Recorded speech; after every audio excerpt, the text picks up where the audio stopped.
Usually, Claude Batchelor was so eager to get down to Sussex for his annual 3 weeks holiday that the moment the prize-giving was over, he changed hurriedly into tweeds and was on his way within an hour.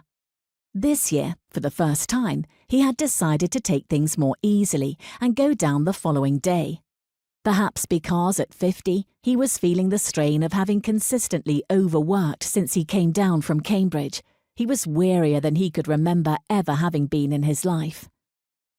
On the morning of the day he and his wife were to travel down to Paget's Fold, he awoke with no joyful anticipation.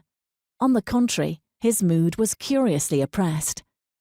A nightmare, whose details were already fogged, had left him with a confused sense of guilt and apprehension which he could not dispel. Normally, his dreams were rare, vivid and recountable. Of last nights he could remember nothing, except that they had been of a kind he could have told no one, and that they had concerned his daughter Clara.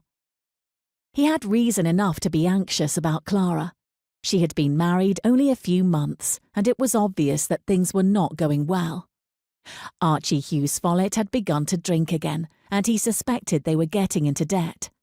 What troubled him far more was the swift and violent change in Clara herself.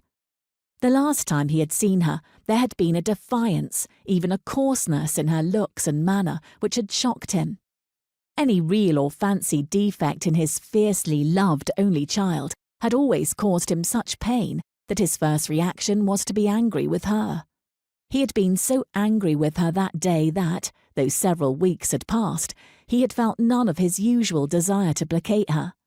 He had deliberately tried to put her out of his mind, and had almost convinced himself that, if she chose to ruin her life, it was no concern of his.